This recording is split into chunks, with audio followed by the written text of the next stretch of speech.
All right, you guys, today we are talking about building a successful brand and an online presence with Jasmine Star.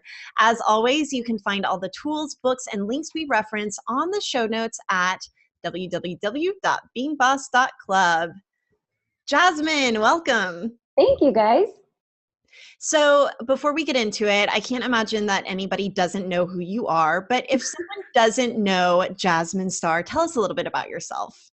Well, I don't even know where to begin. I'm going to start with the most important things first. I married my high school sweetheart, and I also married out of my league. I have an amazing dog who is so grumpy and cantankerous, and he thinks he's a cat, but he doesn't really like to cuddle. He gives you an attitude. We're very blessed to be in his presence. I am a daughter of immigrants and hardworking family. I kind of busted my chops, got through college and a little bit of law school on full ride scholarships. I started a business. I picked up my camera. It empowered me to pursue curiosity. And that curiosity has led me into a lot of new business ventures. And I'm loving the opportunity to empower entrepreneurs to pursue their creative endeavors and grow a profitable business.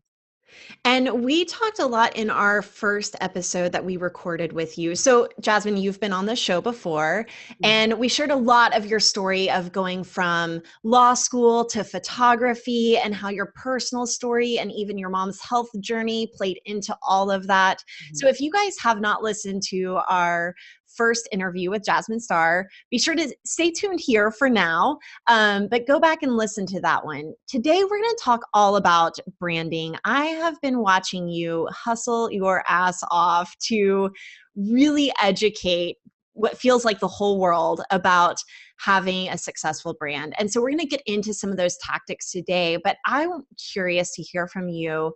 What do you think makes a successful brand? Well, I'm not going to pretend that I have this deep and profound definition of a brand. I usually defer to really smart people who've gone before me. I'm one of those people who've just really who's an icon in the industry and really identified and embodied the idea of a brand. And that's Seth Godin. And Seth Godin describes a brand as a set or a series of decisions, experiences, memories that cause a consumer to choose one business over another. And so oftentimes we, in our own minds, we'll say, oh, that a brand is X. Now you can fill in X. It could be your business card. It could be your logo. It could be your website. It could be your URL. And while those all things contribute to the brand in and of itself is an experience. What does somebody think when they think about your business? How do they feel when they think about your business? We all work in very saturated markets. Oftentimes I hear people say, oh, well, my market's so competitive. Welcome to America. Welcome to the world. Welcome to the world. Everybody has competition, and we have to say, how do we stick out? It's not enough to have an amazing website. That helps. It's not enough to have amazing business cards. That helps. It's not enough to have a great smile, although that helps. It's a bunch of different things on how well you are taking care of your customers and empowering them to share your name, empowering them to share your business. A brand is an experience. I love it. I feel like a lot of what you're saying, I work in branding also, and that is one of my number one passions. And a lot of what you're saying here reminds me that a brand is not only what makes you memorable, but it's what makes you reliable. It's what allows people to trust that they can tell their friends to go to you and that their friends are going to be in good hands. Mm-hmm. I once heard a brand described as what people say about your business right when you leave the room. And I was like, oh. So I agree. I agree with that. I have this branding exercise called Overheard, and it's imagine you're in a coffee shop and someone doesn't see you in there, but they're talking about your business. What are they saying? And I make them say their worst fear, worst case scenario, what's the worst thing that they could say about you? And then best case scenario, they're raving and they're a total fan. What are they saying about you there as well? Because the brand isn't just about what you think about yourself, but it's every time my mailman comes to my house, I'm pretty sure someone's breaking in. Everyone who's joining us live gets to see this real deal. Anyway, a brand isn't just what you think about yourself. It's what your dream customer thinks about you as well, and making sure that those things are totally aligned. That's great advice. That's amazing advice. And I think that that's a conversation that people who are listening now to the live broadcast, to the podcast, watching in the Facebook group, it's really important to understand that you are actually getting a customized one-on-one advice from a professional branding consultant. So this right here is priceless. So it's the fact that we're all here together. And the thing is, you can apply that exercise to all of us. And I think that that same exercise will derive different answers, but all be equally as empowering. And that in and of itself should make us feel really excited. It's not a one size fits all. It's one question is asked and answered in so many different ways. And that should make us excited. Ah, love it. So for those of you who are listening on iTunes right now to this episode, I just wanted to fill you in that we are broadcasting this episode live, which is kind of a fun experience for all of us involved. And so if you are watching live, I just wanted to let you know that you're going to be able to watch this or listen to it whenever it goes live. All right. I want to talk about building brands because we just talked about lots of ways that branding is super important. But building a brand is not something that you just do once and you're done. It's something that you have to consistently do. And if you're in the business of brand building, which I think is different from someone who wants to, it's not different. I think it's a different phase of business than someone who's just trying to super curate their skill set or hone in on their craft and those sorts of things. When it comes to actually having the skills and then building the brand, it's something that you have to go at with as much commitment and discernment as you do forging those skill sets. So I want to talk about like the longevity or the gumption and want to long-term build a brand and how it is that one finds the motivation to not only begin building a brand, but to continue to build a brand. Well, I'm a straight shooter, so I'm not going to like mince words. I'm just going to say, like, if you're not building your brand, you're on your way out. And so it's like, some people will say like, oh, there are certain cycles in a business and that like you are heavily focused on building your brand and then heavily focused on sharpening the tools of your trade. And while I get that, if I were to choose the one that I'm going to build consistently, and this has been my track record, so I stand by what I say, I am 99% of the time building a brand. Because I understand that the brand is the only thing that will carry you through ups and downs of a market. The brand is the only thing that will open doors that you can't see. Your brand, you could be the best at X. You could be the best photographer. You could be the best graphic designer. You could be the best baker. You could be the best jewelry maker. But the fact of the matter remains is that we are selling oftentimes a highly educated product to an uneducated audience.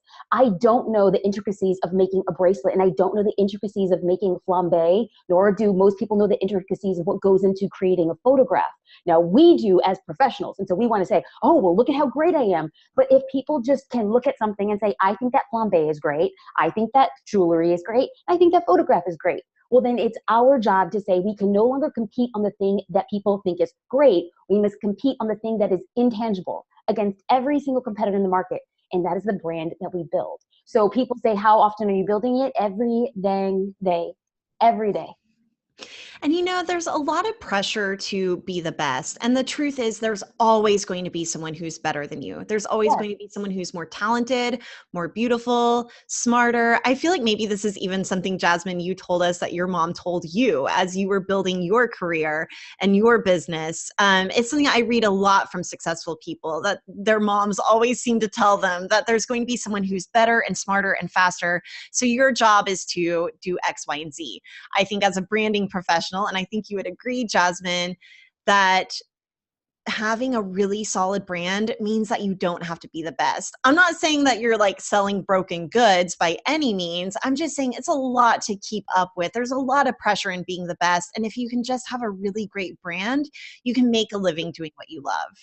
And like, let's just break this down, because I think oftentimes when we have conversations about brand, people can listen to it and be like, that doesn't apply to me, or I'm going to get there one day, or that's when I make just enough money. But I think that when we talk about building a brand, if we go back to where we started the conversation, we spoke about Seth Godin and we said it is an experience. So what are you doing to create consistent experiences with your customers and consumers? And what does this look like It's the day-to-day. It's answering email in a timely fashion. It's making sure that your social media outlets are reflecting the thing that you want them to reflect. If you don't want to attract budget customers, then you probably shouldn't be posting pictures of your kid with like Cheerios all over his face and a dirty house in the background, right? It's like what we put out is ultimately what we get.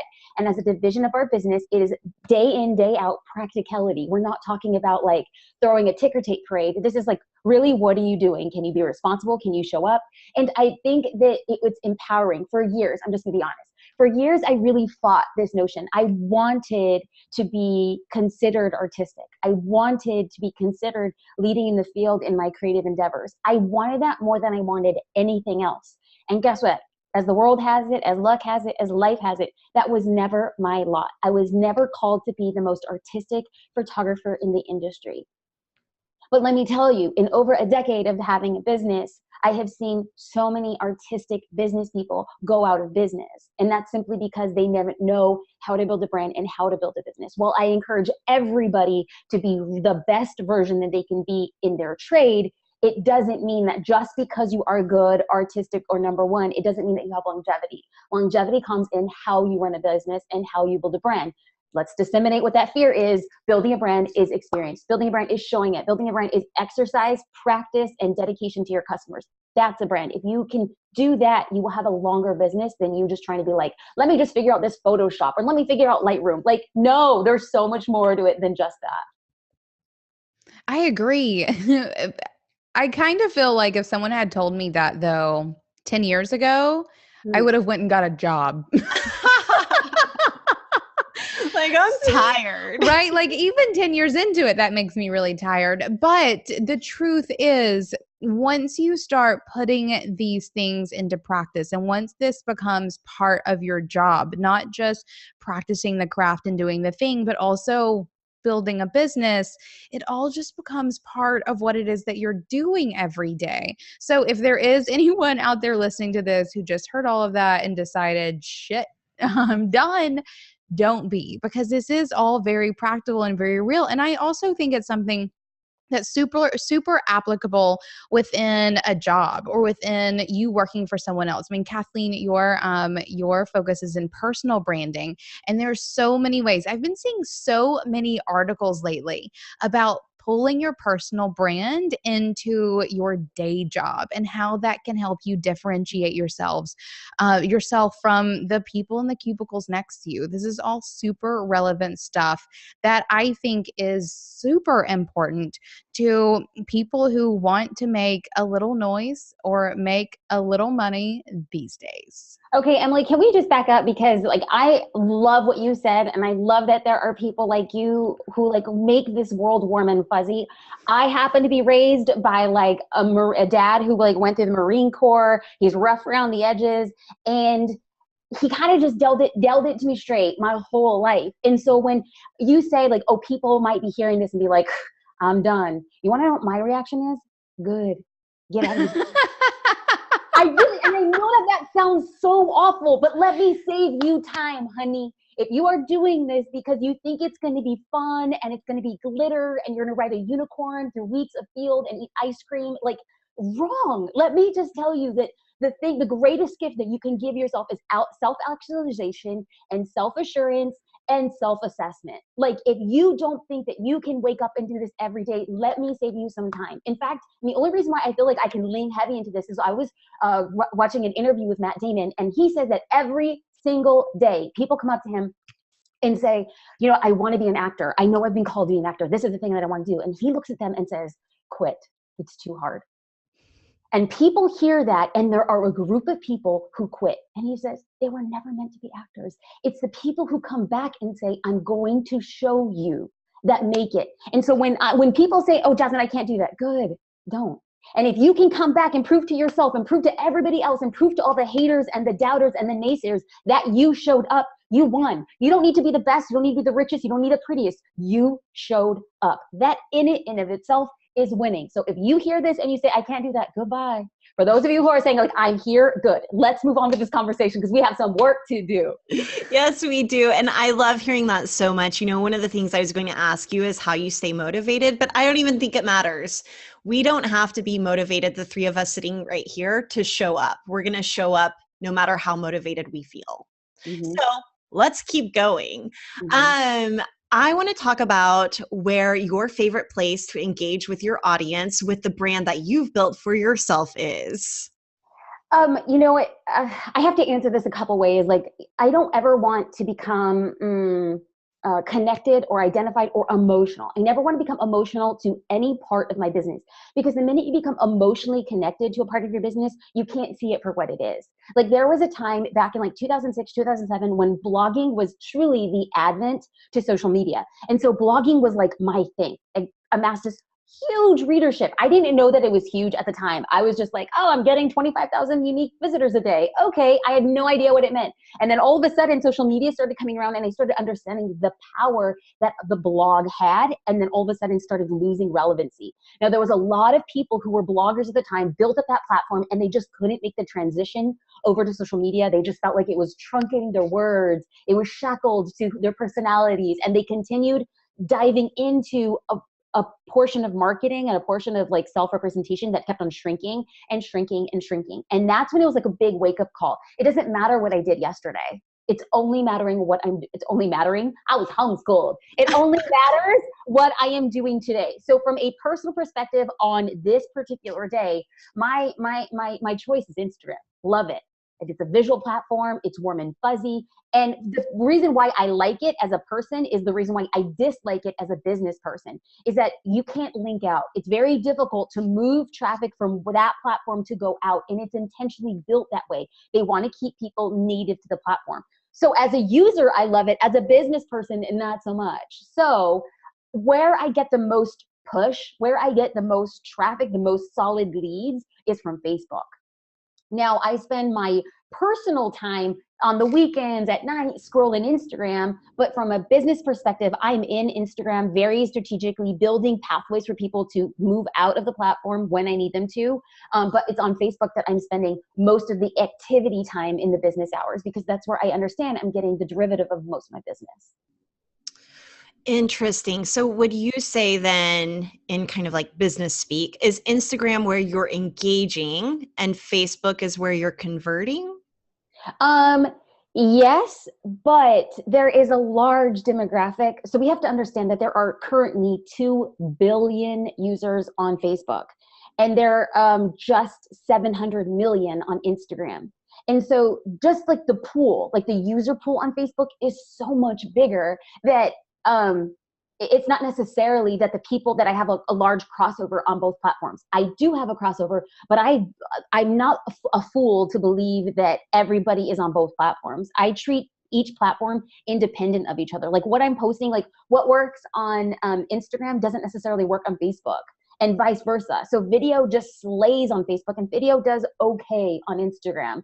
Photos of myself, like selfies, or just photos of myself, which I mean, I'm going to be the first to admit, it drives me crazy and makes me so wildly uncomfortable. But here's the thing that I've understood, that my audience on Instagram likes to see those photos. The audience on Facebook, not so much. When I post a picture of myself, it's like me, like it just kind of deadlines. And so I have to understand that I don't think that the users are the same. So yes, well, I'm engaging, and engaging is the most important component, not just on Instagram, but on Facebook. Like engagement is reigns king on any social platform that is algorithmic. So Twitter, Instagram, Facebook. I even think that Snapchat has kind of been playing with the algorithm as opposed to chronological placement of stories. So engagement across the board, but I don't look at one as the other as engaging and converting. That was a long answer, sorry. No, I love it. So if you are hanging out mostly on Instagram and Facebook, are you using any of the other platforms, or have you sort of found your happy place and the place where you need to spend your energy? The minute you get happy, you become emotional. And so, like that's what it comes in, is like, you want to fight with this. And the thing is, when Facebook bought Instagram, you saw Facebook really changing the way that Instagram was laid out, the it changed from chronological to algorithmic, and they started placing ad placements. They started ranking engagement much differently than it had before in the past. And then people stuck their heels in the mud and said, I miss the old Instagram.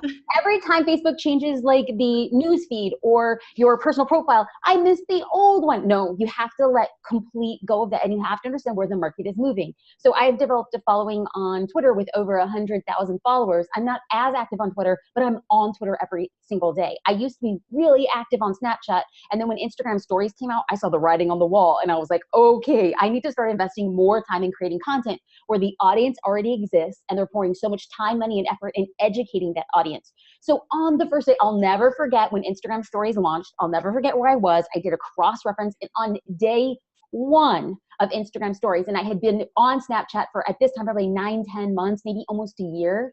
And day one of Instagram stories, it had already quadrupled the viewership on Instagram than I had on Snapchat. And I was like, whoa, this is crazy. The searchability, the functionalities, how to move traffic, it's all just better suited on Instagram. Now, I still am on Snapchat, watching stories, seeing the engagement, watching the filters, watching how people on those platforms, the movers and the shaker on that platform, seeing what they're doing and say, okay, is Snapchat going to revive itself? This is a demographic. Anybody who's between 18 and 25 is on Snapchat. If that was my market, I need to know how to consult businesses. I need to know how to get business. I need to know how to understand that target market and demographic there. But because that's not really my market right now, I'm not heavily using it, but I need to be aware of it. Like musically, I'll never record a lip sync video, but I gotta be in it. I gotta understand, because the shopper who is 12 years old now will be a shopper in 8 years, depending on what my business is. I want to make sure that I understood the psychology of how they're engaging on a social platform that transitions with them through adulthood. Love that. Oh, I keep coming back to the idea of you not getting emotional about these platforms. I'm with you where I'm never one of those people that gets upset whenever Facebook changes or Google changes, or I was a little emotional whenever they shut down RSS feeds. And I think that that was one of the nails in the coffin of blogging, honestly, is whenever Google shut that down. But I'm with you where they're going to make the moves that they need to make and not take it personal. But how do you not get emotional about, I guess, building a following? And you seem like you are emotionally invested in your followers and that you really want to help them. So this is I'm trying to figure out my question here. I can't quite form it, but it's somewhere between the intersection of not being emotional, but still using, I guess, metrics to drive your decisions, but then still bringing personality or even kindness into your business, which I think you do a great job of. So I have no question, just what do you think about those things? Can you say more about it? I mean, so in a way, and I don't want to make this trite, but in a way, social media is like a new friendship, or perhaps dating. It's like, do I want the person I'm dating with or the group of friends I'm hanging out with to like me? Yes. But if there's a person in the group who just then realizes, you know what, Jasmine and I just kind of grew apart.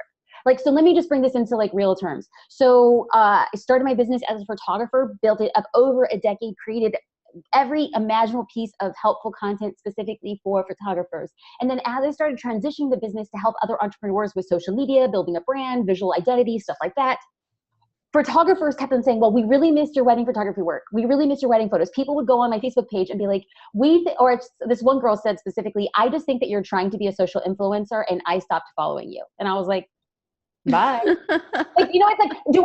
that kind of sting? Well, yeah, I don't think I'm a social influencer. I think that I'm doing the thing I've been called to do. And people want to keep me in the identity that they first met me, but I change. The thing is, people are like, oh, she's not a photographer anymore. She's not shooting. I'm shooting more now than I have been in the past 7 years on a daily basis. And I'm shooting content that makes me feel alive. I'm not answering to art directors. I'm not answering to clients anymore. I'm shooting for me. I'm creating a business that helps other people find their visual identity and help them get on social media. I'm feeling like my life is on fire. So if people look at that and say, it's not for me, okay, there's nothing I could do to keep you here. So when it comes to authenticity, I care about the people who are in my circle. If you aren't in that circle anymore, if you don't think that I bring value, great. please go find somebody else who does, because the people that are here, we're all drinking the same Kool-Aid and singing Kumbaya. We're going to move forward in the direction of our dreams this way. I have to just remove myself. Like, we grew apart from each other, and that is totally okay. As long as I am speaking to my audience with authenticity, as long as I am bringing them value, as long as I'm bringing them on the journey. Far be it from me to be learning stuff about social media and then keep it to myself. I'm going to get ahead of everybody. No way. I will go faster with everybody at my side than me trying to run ahead of the pack. It just doesn't work that way. If I stay true to those tenets, people will either like it or dislike it. I've done my best. Okay, so you have 208,000 followers on Instagram as of recording this. I'm sure that whenever you quit doing wedding photography, the number was maybe a little bit smaller, not a whole lot smaller, or is that not true? Do you have 300,000 followers and then lost 100,000 whenever you quit posting wedding photos? No, I had less followers then, but I went through this really awkward transition. I still think I'm in the transition 100%. Okay. I call it my business puberty. I'm changing. I'm changing publicly, and it's not always fun and it's not always easy. But there's this term that my husband and I, who's my business partner, when we made this decision to kind of transition, and we just decided to take a full sabbatical in 2017 and just say we're focused on one thing. Like, I've been running 2 very successful businesses at once, and I didn't have a life. I didn't spend time with my family the way that I wanted to, but I knew that it was part of the hustle. But I said, in order for me to give up that much time throughout these past couple of years, I need to focus just on one thing in 2017. I need to create balance. So we decided to go all in on this new venture. And I think everybody on the outside looked at that and said, like, that's that trash crazy. What are you doing? Why would you do that? Okay, well, we did, and I'm very happy with it. And how did we get here? Hold on, what was the question? Crap. Well, the question was just as far as following goes, I think that the point I was trying to illustrate is that you didn't lose any, like, in the grand scheme of things, you didn't make a big ding in your business, but maybe you did. No, that was it. From the outside. Yeah. From the outside, we did lose followers. And that's what I was having conversations with my husband. And I was just like, we have a newsletter, and the newsletter used to be by and large very photographic driven. And now it's running a business, which does apply to photographers, if not more now than it did then. But the term we kept on saying was burn the list. Like, burn it. Like, we need to make a clear line in the sand and say, this is who we are right now. And I leaned so hard into a direction. Like, there were times that I was still shooting, and I said, I'm going to use social media to transition, to pivot me. So I'm not going to be posting a lot of the wedding work. And people were just like, she's not shooting anymore. You had no idea. Just because what you see on social media doesn't necessarily mean that you have insight into the vast majority of my life. So this idea of burning the list, burning the Instagram list, burning the newsletter list, burning the Facebook list. If you don't like where we're going, get off the train right now, because we're like full steam ahead. So yes, we lost people, but we also gained. Now that I've pivoted the business, the funnel that of people who I could reach is so much bigger now that it was a bet that has played off for us, like, in spades. I love that. I'm always a huge fan of burning lists. One of my favorite things, just scratch it all and start over, because the people who care the most will continue. They'll follow you, and all of the dead weight will drop off. I think that's something where people put so much stock into their numbers that they forget what they actually should represent, as opposed to just big numbers, which makes people exciting. If they're not quality followers, and by quality followers, I mean people who are going to leave you nice comments or who are going to help grow and spread your business, then they should not be adding to a metric that you're using to define your success. It's a vanity metric.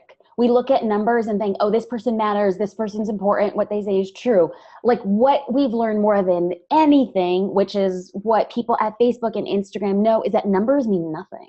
Numbers Except they do, right? Because we wouldn't have gotten a book deal if we didn't have 3 million downloads. But even then, I feel like they looked at some of those numbers and they saw, like, they're seeing vanity metrics as actual metrics as well. So but it's opened the door to opportunities. Yes. And so the parlay, and I don't think that podcasting is social media. Like, I think that podcasting is it's truly what I think blogging was in 2006 and 2007. This is long form content in a very different way. It's actionable. Somebody must take an action. Yes, you could subscribe, but even though you're subscribed, you still have to go through and say, I volitionally want to hear this and therefore download it. That is very different. It is a very different commitment. 3 million downloads is a big thing to say that, hey, they have a tribe of people who care about them. Having 3 million followers on Instagram is not the same thing, because traditionally only 30% of users will be seeing that particular post, and how many of those users are going to be engaging with that post, and how many people are going to be sharing that post, how many people are engaged in what you're posting by something just coming to them. So it's like drinking from a teacup and then drinking from a fire hydrant. Just because you have a fire hydrant doesn't mean that people are really taking like big gulps of what it is that you're serving. So I don't think it's the same thing. No, I guess I just struggle with this a little bit from that perception. Like perception does kind of matter. And I do think that those big numbers signify something. So even for myself as an Instagram user, I'll stumble upon a page that I like and I'll see that they have 20,000 followers, and I'm probably more likely to hit follow because of that number. And I hate even admitting that. I wish that I was just as likely to follow someone with a beautiful feed that had 300 followers. Keep it real, girl. Keep it real. So I think that there is a benefit to growing a following. Would you say, like, is there a benefit to growing a following on Instagram? 100%. But the ellipse is there is a benefit to growing a following on Instagram, ... if you are doing organically and if it is your target market. Listen, I don't give a rip that you have 20,000. You know what I do now, and which is what I'm going to encourage and invite you to do, is when you see somebody, let's just say you use the metric of 20,000 followers. What I want you to do is I want you to go through their posts and I want you to see, are people leaving comments? Are people being likes? They're leaving likes. There was a time when buying followers was all the rage. This is what, before Facebook acquired Instagram, people were saying, just buy followers because it looks legit. I remember reading a story of an athlete who had over 1 million followers. And then when Instagram went through after Facebook had acquired it and cleared out all the fake accounts, this account had dropped from over 1 million to about 100,000. So how embarrassing to have this like street credibility. For what reason? Just to look cool? Because at the end of the day, I want people to have 10,000, 20,000. I want people to have 1 million followers, but I want them to have the right followers. Because if you're just preaching to the ocean, it doesn't necessarily mean that you're going to bring out the right amount of fish that you want. I would rather you fish in a pond and get 10 fish than fish in an ocean and get one. Like, the thing that we have to make sure, we just have to make sure that we're speaking to the right people. I want everybody who's listening to this to 10-fold, 100-fold their followers, but of the right followers organically. Then you're winning. All right. So how do we do that? How do we organically grow our following that is a good following that we love having in our circle? Well, first and foremost, you have to identify who you're trying to target on Instagram. Again, this goes back to the theory that I'm preaching to the ocean. Like, I'm sorry, I'm preaching to the ocean. Who preaches to the ocean? The fish is in the ocean. Who fishes in the ocean? And I think that when you understand the type of fish you want to get, you find that you're not fishing in salt water, you're fishing in fresh water. If you're going after a marlin, it's a very different set of tools. If you're going after tadpoles, very different sets of tools. So I want you to first identify who you're going after. And I mean this in a very literal sense. This person needs to have a name. They need to have a city. You need to know where they shop. You need to know what they watch. What's their last YouTube viewing? You need to know, do they subscribe to Anthropology catalog? Do they buy by way of J. Crew sales? Like, you need to know the minutia of who you're targeting, because then, and only then, once you know who you're targeting, then you can create content that appeals to that person. And then when you create content that appeals to just that person, everybody goes away. And when people feel like you are creating content specifically for them that does one of three things: it helps them, it empowers them, or it diminishes fear. If your content can do one of those things, they are going to know you, like you, and trust you. And it's all a matter of building blocks. People want instant gratification on Instagram, but it takes a lot of work in the beginning. Know who you're talking to, create content specifically for that person. And every time you post something, I want you to think of who that person is. Who are you posting for? Create content for them. Because oftentimes the thing that we want to use on Instagram is, look at this new podcast that dropped. Look at this new photo shoot I did. Look at this new styling that happened. Look at this new bracelet. And it all becomes commercial-based content of what you're doing, instead of flipping the script and say, what can I help you with? What is my business uniquely qualified to answer your questions? If you're a graphic designer, what are the best colors to use in 2017? What's the best typography? What types of typography work for certain types of websites to attract the ultimate client that you want to work with? What's an average budget that you should be working for when it comes to working with a graphic designer? Creating content that helps them, educates them, entertains them, that is going to be the stuff that attracts quality people who like, comment, and tag their friends on your posts. Love it. Thank you. I feel like I'm talking too much. Crap. Not, we're just soaking it up. It's so good. Okay, we're getting some Q&As from our live listeners, and Anonymous asks, do you recommend to block all the followers we purchased years ago? Is that smart? I don't know anything about purchasing followers. Just block them? Yes, block them. Like, not block them. You have to go back through. Yeah, block them. 100%, 1,000%. I have an Instagram for business course where entrepreneurs who want to use Instagram for their business. She came in. She had. I'm going to leave. Well, actually, she was very open about this. She did a blog post about this, so I feel at liberty to share her story. Her name is Allison. She was a wedding planner. She had around 3,000 Instagram followers, and she just felt like her counterparts had more followers on Instagram. And even though they were doing the same quality weddings, the same budget weddings, she just felt like she needed to impress. So she hired a company that said, well, organically grow your following. Well, unbeknownst to her, they grew her from 3,000 to 12,000 followers in about 12 to 14 months. And she thought everything was great. And then when the algorithm was announced, it was like crickets on her page. And the way that it's measured is your posts on Instagram are relevant based on how much people are engaging with your content. Well, because the vast majority of her followers were fake, nobody was interacting, and Instagram looked at her post and said, what you're posting isn't right. So she went through and she started going through all of her followers and realizing this is a bot and this is a bot and this bot. She went through, blocked all of them, brought her following back down because in the course of time, her account had grown naturally to about 4,000. And she said that once she brought it down to the 4,000, people started engaging, and then she grew her following organically from there. So anything that's bots or fake, block. And definitely it's going to take you a long time to work through that, but block them and move on. Okay. You heard it here. Okay, we have a few more questions. Nikki Meadows asks, when it comes to sharing content that isn't business related, have you found that your audience is just as interested in the personal details that you share? And this might be an overarching question into how much of that helpful content that empowers your your followers do you share, and how much of that content, that diminishes fear, how much of that is maybe personal story and relatability? Do you have a certain kind of formula, if not specific formula, but just general feel for how much personal you blend into the professional? Yeah, I use like a general 3-to-1, 4-to-1. So I will post one personal post about anything, about the movies that I'm watching, the books that I'm reading. And then the other 3 to 4 posts are going to be helpful, diminishing fear, educating, pointing people in the right direction. But there's this thing called Pareto's Law, which is 20% of X produces or results 80% of Y. So for instance, 20% of bad drivers cause 80% of accidents. So 20% of content creators on Instagram create 80% of the content.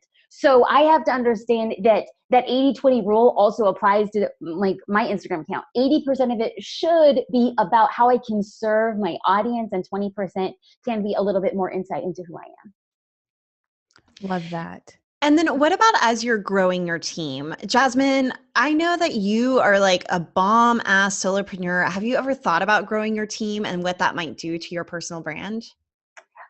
Yes. So in the past year, it hasn't even been a year yet, but in the past year, we decided to bring on people at various times. I did bring on somebody when we transitioned into being to this business. I was like, I have too many moving pieces. I've done my best for over 11 years. We have run a business, just my husband and I. So we brought in a project manager. And here's the thing. I run a very lean business. I am 100% about liquid assets, 100% about profitability. If I am not glamorous, it is all like bootstrapping on how we run our business. Regardless of what we're bringing in, I'm running my business as lean as possible. So as a result, I haven't had a single full-time hire.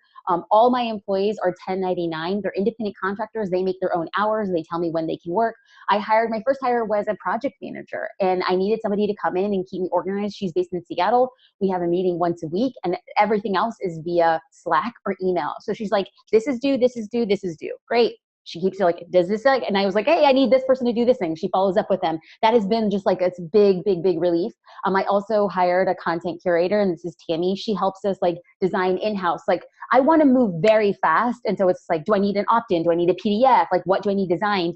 I don't want to have to find a graphic designer, work through that. She just does it really simply. I actually hired a graphic designer to create design templates so that I can go through, change a few modifications, or not I go through, Tammy will go through, change a few modifications, and then reproduce a PDF that we can do it really quickly. So we're all about scaling in smart ways. And then we recently hired a customer success representative, and she's based in Canada. So she does all of our customer support now because our customer base has grown significantly over the past year. And so how does this affect how you're sharing your brand online? Because I think a lot of people struggle with growing a team, but still presenting themselves as a quote unquote solo personal brand or entrepreneur with a micro business. Has your content shifted at all? Or do you see it shifting as you've grown your team? Zero. I firmly believe, even when I was just doing it on my own, prior to even my husband being full-time with the business, I firmly believe that I and listeners and people who are watching right now, we are the absolute supreme course of bringing in business. So anything that I am producing, anything that acquires business is 100% me. Anything that sustains business is who I hire for. Because once you're already a customer, I know that the team that I hired is going to take really good care of you. In fact, I believe that our customer success team will take better care of you than if I were trying to answer every single email. So anything that goes to acquiring new business is still 100% me. I will never let that go. I will always be the top of the funnel. And then as we build down, the less handholding that my customers need, I can hire that out and making sure that they're better taken care of than I could on my own. And I think even if, for our listeners, if you don't have a personal brand like Jasmine has, or even like Emily and I have created with Being Boss, and even as we grow Being Boss, it is still who we are that is driving the personality of the brand. Mm-hmm. So even if you don't want to be as front facing as we are and the kind of top of the funnel sales driver that we have become, all three of us in our businesses, it's really important to think about the personality of your brand and how you share that in a way that connects the dots between the nuts and bolts of what you sell and the story that connects people to your brand. Okay. Awesome. I want to talk about the future of social media now, because I feel like whenever people are as tapped in as you are into what is happening with who's buying what and what the algorithms are doing when, you can usually begin projecting what's coming next. What do you see? I don't think that there has been a social platform that's really kind of like had like a breakout quite yet. I know that people are all trying to do it, but what's resulted is it's like Instagram, but it's like Facebook, but if you're building something that is like something else, chances are it's not going to take off. Something has to come in and revolutionize the way that it's done. And I do think that big conglomerates like Facebook and Instagram will start like slurping up other small businesses and keeping them then and incorporating them as part of their profile. So we now know that Facebook has acquired audio platforms. So they're trying to have podcasting within Facebook. So they're going to try to create a division of audio that goes against Apple, iTunes, that goes against SoundCloud. We also now know that Facebook has noticed that there's a lot of content creators that are creating educational products and having like offshoots of programs and then keeping their Facebook groups on Facebook, but as a part of the educational component. And so now what Facebook is trying to do is building platforms and acquiring businesses that will go through and allow you to create educational content and keep it on Facebook as a hub. So now educational content and the Facebook group are synergized. And Facebook has also announced that they're going to be allowing groups to people have to pay to get into a group. And so what we've noticed is that like people who are creating online courses and have a Facebook group, now you can just send them there and have them pay. I don't know how well that's going to go over with Facebook groups or people. I mean, it just depends, but we see that this is what they're doing because this is how they really want to compete head to head. And also Instagram has a podcasting plugin. So now they're just having like audio recordings for people to actually see within their feed. This is an audio recording to kind of go head to head with podcasting. Love it. Except, do I? Well, you know what I like about it? It doesn't matter how I feel about it. I feel like part of the demise of Facebook is whenever people just started sharing external content versus creating their own content that they were sharing, whether that's a photo of their kid or reposting a blog post to Facebook, which was kind of a trend maybe 7 years ago. And I feel like all the things that you just mentioned, Jasmine, is Facebook getting back to, okay, how can we get users to create content instead of sharing content that's riling everybody up? Like, let's get back to who we are as people. Absolutely. And we saw Facebook do this, like we're seeing the writing low, because we saw Facebook do this, like 4 years ago with YouTube, when everybody was getting their YouTube videos and putting them on Facebook, and Facebook was just like, whoa, whoa, whoa, why are we promoting another platform that's a direct competitor? So then they created their own video player and their own video embedder. And then what they did was, instead of, back in the day, YouTube videos used to take up a large square within your feed. Now it's truncated to a tiny little square and lots of text. That Facebook knows nobody reads the text. They only go to visuals. And if you upload a video to the native platform video player on Facebook, it gets that large and in charge video player. So now what we're seeing, what's currently the landscape will change when Facebook starts, saying, use our audio player. So there's going to come a time and an opportunity for y'all to use Facebook's plugin, respect that platform, and they're going to give you more organic reach as a result. Well, I do look forward to that for sure. All right. And let's talk about branding too, then, because social media and branding do play nicely together. And as social media changes and becomes more important, and you can disagree with me there if you want, though I doubt you will. How do you see branding shifting as well? I actually think that branding is one of those things that is a constant. Now, the shape that branding takes, like visually, is different and it changes with time, but nothing about the idea of like creating experience will change, like whatsoever. Like, you just now have to make sure that whatever social platforms you're engaging with, it reflects your brand and the experience that you're trying to create, both visually and content wise. So any YouTube video that I put out, I need to make sure that it reflects who I am and the business that I provide. The photos that I put on Instagram need to reflect who I am and the business and the services that I provide. But branding in of itself, the experience, it's not changing. I just have to make sure that visually it matches across the board. And I think for the most part, it does. Is there anything that you wish that you had more time to do? Like, oh, I wish I had that YouTube channel. Like, is there anything that just drives you crazy that you don't have more time to do? Yeah, absolutely. I talk about this with my husband every single day, and I want to create a podcast, but I don't want to create, to me, in my mind, there are people like Being Boss who are so good at the kind of podcasting that you guys create that it's not even in my wheelhouse, and it's not even like what I want to do is create this like marriage between the highly produced podcast that I hear. Like, I'm a subscriber and supporter of like Gimlet, which is a podcasting like organization, and it's time to produce stories behind what it is that they do. And I just think that I'm a born storyteller, and I'm like, if I could have a podcast that empowers me. I don't know if you like listen to Revisionist History with Malcolm Gladwell. Yes, yeah. Because I'm a podcast fiend. I was going to use another word, but I was like, oh, my mom's probably going to watch this. So I was like, no, I'm going to use the right word. No, I am so trash. Like, I listen to podcasts, and to me, there are people who are highly gifted in the interview skills and just have 3 million downloads because of their skill set.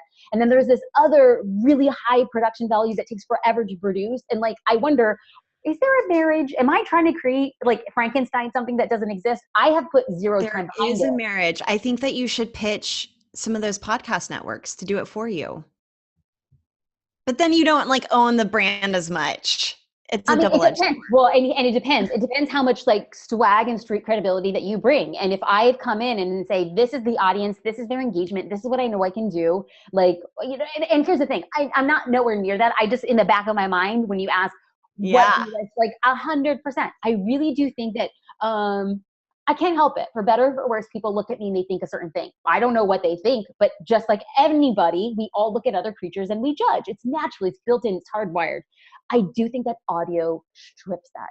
And there is something so beautiful about hearing the core of a person without judgment, that I think that it's something that I could definitely lean in and build my brand in a very different way. But, give me 27 hours, God, and then we can do it. But until then. I know. Well, if you ever need any podcasting tips or advice, holler at us. Thanks. And I love what you said about voice too. And even whenever I was still doing one-on-one coaching, I preferred phone, and I prefer video for everything, because I feel like there's such a good connection. Even whenever we're recording our podcasts and it's not broadcasting out to YouTube, we just started doing that.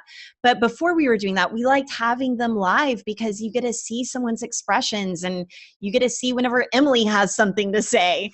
So, But there is something, I think, about the voice that just takes you. What I think it does is it connects people.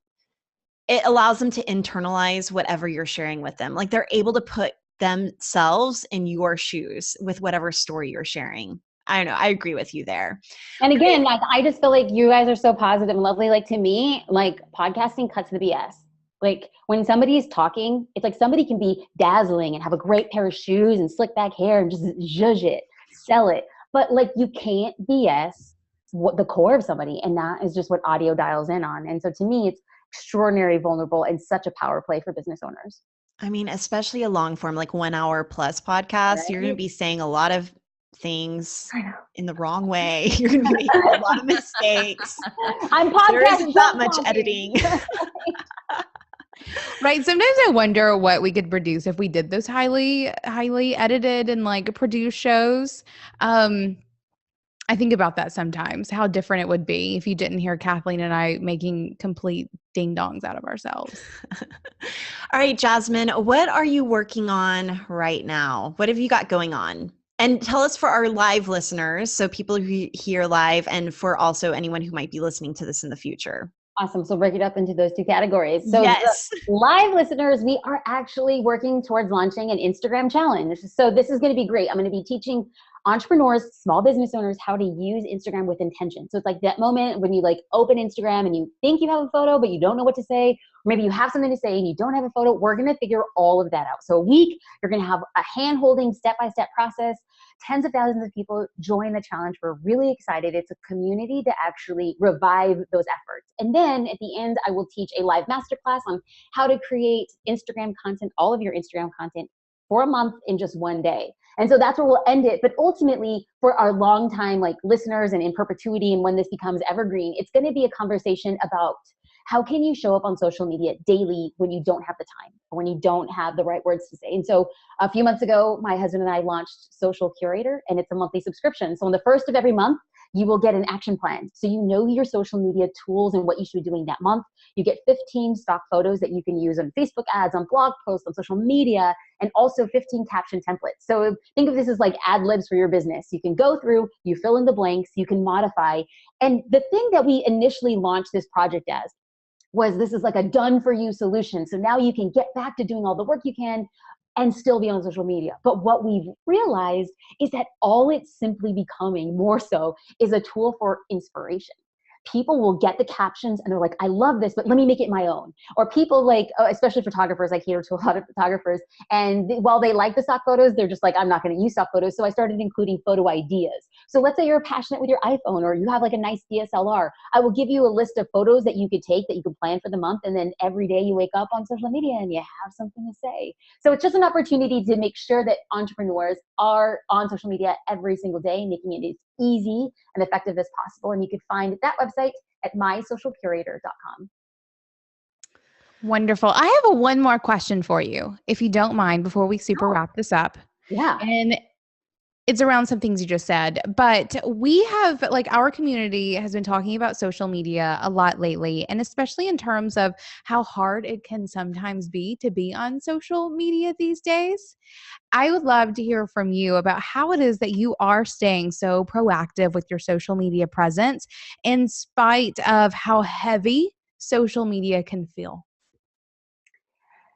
And we're talking like politics, right? Well, politics or hurricanes or fires or like anything that's being all the things that are being shared that has some people maybe even stepping back from social media a bit. And I think it's super important that as a business owner and then as a person, you know what your parameters are. And then you also know and respect what your audience wants to see more of. Because sometimes people do, not sometimes, the vast majority, according to scientific studies, people are on social media as a form of escapism. So if we don't show up as a result of being culturally sensitive, we also know that it's a disservice for people who are actually within those situations who want to escape their present circumstances. So we can view the same situation from a lot of different perspectives. But I think that to ignore what's going on, if it's heavily weighing on you, is inauthenticity. So it's important for you to identify what are the feelings that I'm feeling. Can I express these feelings and still stay true to my business without alienating my audience? I just am not the kind of business owner, nor do I advocate business owners to go and put a stake in the ground for the hell of it and being like, roar, like I don't think that polarizing audiences is ever a good thing, but to stay true to your voice, to say like, this is affecting me and this is the thing that I'm doing to change it. Because I'm going to be honest, a couple days ago, I got a DM from a person who occasionally DMs me, and she had said, I'm really bothered with you that you haven't said anything about Hurricane Harvey. And she was like, I know that it's not your political job, but you should really be saying something about it. And I had to take a step back and I was like, you know what? This does kind of hurt my feelings. But on the back end, what people just don't know is I have never used social media to say anything. I use social media to get crap done. I didn't know how to approach what I'm doing or help I'm helping. So in the past, when I talked about what happened with Charlottesville, I didn't get in and say, this is wrong for political reasons. I said, there are children in Charlottesville who are hurting. Here's a list. And on social media, I said, here's a list of child-based organizations and charities that you can donate to that can help facilitate how children can navigate what's going on in their hometown. I listed Ronald McDonald House, YMCA, and other organizations there. I didn't make it a political thing. I said, there are children hurting here. And that was my course of action. Because I'm not saying anything, I want to do something. When it came to Harvey, I didn't know what to do. Outside, I even talked to JD. We were sitting in church and I was like, we need to get on a plane and we just need to go. And he's like, okay, where? And I was like, I don't know. We're just going to show up and we're going to clean. I don't necessarily think that that was the right thing. And so going through this and reading her message, I took a day to like bring it on down. My Puerto Rican attitude kind of came out. I was like, let me tell you something, mommy. But I was just like, okay. I told her that I use social media to do something. And I didn't know what I was doing. And when I decided to do what I was doing, and so then my dad took a group of people from the church, collected goods and money and funds, and took that over to Harvey and connected with other Red Crosses and churches out there, then that's how I knew I was going to do that. And so I'm going to be sharing that part of the journey on social media, but going back to how do we engage or how does anybody engage? First, find what resonates with you. Don't use your social media. You can use personal social media however the heck you dang please. Don't use business social media to have a political statement without doing anything behind it. Back it up. If you are so ardently believe about that passion aspect, back it up. And I think that's my only thing is if you are passionate, you want to make changes, stay true to it, find positivity, don't polarize people for the sake of polarity, but at the same time, also use your platform for good if it remains true to what you want to grow as a business. That is the best answer I've heard to that question thus far. Thank you very much. I think that's something that I know has been weighing on our listeners and the people who are building brands with social media presences has been weighing on them a whole lot. And I think that answer gives some really good insight into how you can be super intentional with still showing up and just saying what you need to say. I love it. Thank you. Thank you. All right. So thank you everyone who joined us live. We loved having you. I'm so sorry that we couldn't get to all of your questions, but now you know where to find Jasmine. She's all over social, on Facebook, on Instagram. One final thing to close this podcast up. What is making you feel most boss lately, Jasmine? Freedom to work when I want to, freedom to hustle the way I want to, and freedom to rest the way that I want to. Like this morning, we have a crazy day. I woke up at 4 a.m., which I think has for the past 3 weeks been my norm. And I don't say it to brag or think that I'm great. It's just, I got a lot of stuff to do. But you want to know what? I can also take an hour off in the middle of the day to go practice yoga. That level of freedom is so freaking empowering. And I wish that same level of freedom of choice and ability and passion to all the listeners. Oh, that is a good answer too. Thank you so much. Wait, but what time do you go to bed? I'm like, oh shit, I need to be waking up at 4 a.m. And that's the thing. And everybody, I am never one of those advocates of people who are like, you don't need sleep. I think you need a lot of sleep. And everybody knows their number. I know my number is 6 hours. If I get 6 hours, I'm fully functional. So on average, I'm sleeping from 10:30 to 4:30. But every 3 weeks I crash. And so every 3 weeks, it's just like my pattern is every 3 weeks on a Saturday, I catch up with all of the trashiest reality television ever existed. I eat really bad food. I lay on the couch for a full 24 hours and then I'm up back at it again. Nice. Love it. Well, thank you so much for coming to hang out. And thank you, everyone who joined us live. If you are catching this later, be sure to go over to beingboss.club to sign up for our newsletter, and you will know when we do live podcast recordings in the future. It's fun. Jasmine, loved getting to hang out with you. Thanks again for everything. As soon as we close this, it's done. So thank you. Thank you. Thank you guys. It's always an honor. I love what you guys do when you guys invited me back. And like, I find like any reason excuse, like what you guys are fogging up a mirror. I want to fog up a mirror with y'all. I think it's great. Anything you guys do, I'll join. Thank you guys for your support. Seriously, truly, you guys are magical. Right back at you. Thanks. Bye.